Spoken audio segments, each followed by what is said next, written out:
Bienvenue dans cette nouvelle édition du QG News. Voici les titres de l'actualité. Au Nigeria, le coup d'envoi de la campagne présidentielle est donné. Sur les 78 candidats en lice se compte le président du Nigeria, Muhammadu Buhari, et son principal rival, l'homme d'affaires Atiku Abubakar.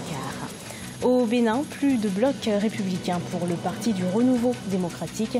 Après de 5 mois des législatives de mars 2019, aucun bloc n'est encore officiellement constitué, à la fois du côté du pouvoir et de l'opposition. Et puis en Égypte, un professionnel de la santé propose à ses patients des traitements à base d'acupuncture d'abeilles vivantes. Le venin d'abeille serait capable de renforcer le système immunitaire. Au Nigeria, le compte à rebours a commencé. Les élections générales se tiennent dans 3 mois. 78 candidats sont en lice. Les 2 principaux candidats sont le président sortant, Muhammadu Buhari, âgé de 75 ans. Il représentera le Congrès des progressistes, et Atiku Abubakar, un homme d'affaires investi par le principal parti d'opposition, le Parti démocratique du peuple. Ange Bijounomenio.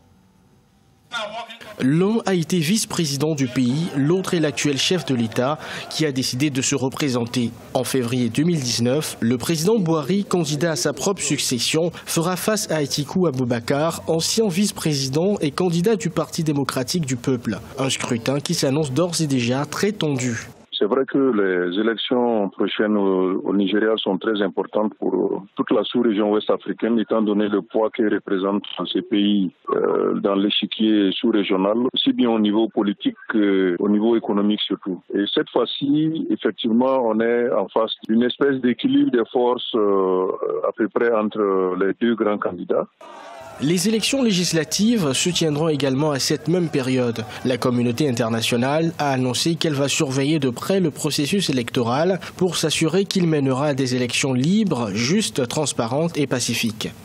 Les enjeux réels sont que le président Buhari devrait faire état d'un bilan satisfaisant au niveau de sa gestion depuis les 4 années qu'il a passé à la tête de l'État du Nigeria. Malheureusement, il a passé beaucoup de temps à se battre contre la maladie, donc il n'a pas vraiment pu convaincre dans le domaine dans lequel il était vraiment attendu, à savoir la lutte contre la corruption. En ce qui concerne Atiku Abubakar, il a l'avantage d'être un candidat neuf parce qu'il n'a pas encore été vraiment en poste. Peu de différences idéologiques opposent les 2 partis rivaux. Les principaux enjeux vont donc se cristalliser autour de l'économie dans un pays qui peine à sortir d'une grave récession, du chômage et de l'insécurité. En Éthiopie, une opposante nommée à la tête de la commission électorale, une première dans le pays. Il s'agit de Birtukan Mideksa. L'opposante était rentrée il y a 2 semaines en Éthiopie après 7 ans d'exil. Une nouvelle preuve de l'importance des femmes dans la vision de l'Éthiopie que possède Abiy Ahmed, le Premier ministre du pays. Après avoir nommé un gouvernement paritaire inédit le mois dernier, il avait ensuite choisi pour la première fois une femme, la célèbre avocate Meazza Ashenafi, à la tête de la Cour suprême. Au Bénin, le parti du président de l'Assemblée nationale compte aller seul aux prochaines législatives. Le Parti du Renouveau démocratique se retire du processus de création du bloc républicain. Ces exigences n'auraient pas été respectées. Les précisions de Leftiono. Le Parti du Renouveau démocratique PRD du président du Parlement béninois a suspendu sa participation à la formation du bloc républicain au sein de la mouvance présidentielle. Le parti de maître Adrien Houmbedji a formulé des exigences dans le cadre de la formation du bloc républicain. Des exigences relatives, entre autres, au logo et au fonctionnement du parti en constitution et qui ne seraient pas honorées par les autres leaders selon le PRD. Le PRD va se retrouver sur le même terrain politique et qui est déjà un terrain très très difficile pour la mouvance en tant que parti soutenant la mouvance présidentielle et aller aux élections dans une situation qu'on peut qualifier de situation d'incompréhension générale. Selon de nombreux experts, le malaise au sein de la mouvance présidentielle pose plusieurs problématiques dont les limites de la réforme du système partisan et la question de la gestion des partis ou organisations politiques. C'est une scène de ménage qui en fait ne concerne pas le peuple. Ça concerne des micmacs entre eux. Nous ne savons quels sont les deals qu'ils ont retenus ensemble au départ pour faire voter les lois les plus impopulaires. Je trouve que finalement, c'est une scène qui est écœurante, qui ne concerne pas le peuple. La formation des blocs politiques est une conséquence du nouveau code électoral qui fixe un quota de 10% à obtenir par chaque parti au plan national avant de participer au partage de sièges pour les législatives. Après de 5 mois des législatives de mars 2019, aucun bloc n'est encore officiellement constitué, aussi bien au sein de la mouvance qu'au sein de l'opposition. Ce 21 novembre, le président de la République de Guinée, Alpha Condé, a inauguré la route de l'Entente. Il s'agit d'une route construite par le consortium SMB Winding, 16,5 km de long pour environ 7 mètres de large, pour un coût de construction estimé à 8 millions de dollars. Depuis sa création, le consortium a investi plus d'1 milliard de dollars dans ses activités extractives dans le pays. Au cours de l'inauguration, le président Alpha Condé a demandé aux sociétés minières d'aider la Guinée à développer l'agriculture. Sur les toits du Caire, un professionnel de la santé en Égypte développe une forme de médecine alternative. Il utilise du venin d'abeille pour soigner ses patients. Il s'agit de l'apithérapie. Le venin de l'abeille est composé de substances actives comprenant des enzymes, des protéines et des acides aminés. Regardez ce sujet de la rédaction. Une pharmacopée naturelle, c'est ce que propose Omar Aboul Hassan, un professionnel de la santé égyptien. Il propose à ses patients souffrant de douleurs articulaires et possédant un faible système immunitaire un traitement à base de venin d'abeille. Les piqûres d'abeilles ont été utilisées pour traiter les rhumatismes et la faible immunité, mais aussi pour aider les personnes aux prises avec des problèmes psychologiques. Ce ne sont pas les seuls avantages. Les ingrédients actifs du venin d'abeille ont été étudiés et contiennent de l'histamine et de la dopamine. Cela aide à améliorer notre humeur. Omar Aboul Hassan dit avoir appris les avantages de l'apiculture par le Coran et élève maintenant des milliers d'abeilles domestiques sur son toit dans le district de Mounib, au Caire. Le praticien dispose de 10 ruches. Cette pratique alternative, il a commencé à la mettre en place il y a 5 ans.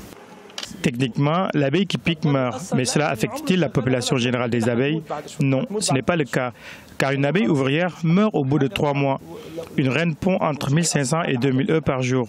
Ces œufs pondus quotidiennement deviendront des abeilles ouvrières après avoir franchi différentes étapes de croissance. Si pour Omar Aboul Hassan et ses patients, les traitements par apithérapie fonctionnent, les professionnels de la santé affirment qu'une étude scientifique plus rigoureuse est nécessaire et que les praticiens doivent être formés pour gérer les réactions allergiques potentiellement mortelles lorsqu'elles se produisent. Au Mali, l'artiste Salif Keïta appelle au respect des personnes atteintes d'albinisme. Atteint lui-même d'albinisme, il sensibilise son public sur cette maladie d'origine génétique. Le célèbre chanteur malien a organisé en ce mois de novembre un concert hommage à une jeune fille albinos kidnappée et assassinée en mai 2018. Victoria Sedji. L'artiste malien Salif Keïta continue sa lutte pour la protection des personnes atteintes d'albinisme. Porte-étendard de cette cause, l'artiste se dit indigné face à la résurgence d'actes ignobles, cette fois perpétrés sur une fillette de 5 ans. Ramata Diarra, victime d'un crime rituel en mai 2018 dans la ville de Fana et pour laquelle un concert en hommage a été organisé. Il faut qu'il soit puni, il faut qu'il y ait des conséquences Il faut une dissuasion complète pour que les gens cessent et une information pour dire à ces gens-là que ce n'est pas vrai, que c'est des mauvaises croyances. C'est des mauvaises croyances. Ces croyances sont des fausses croyances. Ramata n'était pas encore assez âgée pour aller à l'école. Elle n'avait que 5 ans et 7 mois quand c'est arrivé. C'était une enfant gay. Je l'amenais partout avec moi, même au marché. C'était une gentille enfant. Pour sensibiliser le public, Salif Keïta a souvent multiplié les concerts et même dédié certains de ses titres à la question. Sa fondation, créée il y a plus de 20 ans, travaillant de pair avec une ONG qu'il a aussi fondée, a permis de venir en aide à de nombreuses personnes atteintes d'albinisme. Je suis vraiment fière lorsque les gens me regardent. J'ai quelque chose en moi qu'ils n'ont pas. La couleur de ma peau est comme une lumière pour moi. Bien que les défis demeurent, Salif Keïta a réussi à réunir le monde entier autour de la lutte contre la maltraitance des albinos. À l'instar du mannequin Diandra Forest et du politicien kényan Isaac Mora, d'autres personnes atteintes d'albinisme lui témoignent leur soutien. Ce journal a été préparé par l'ensemble de la rédaction. Merci de l'avoir suivi. Retrouvez dans un instant une nouvelle édition de l'actualité sur Africa 24.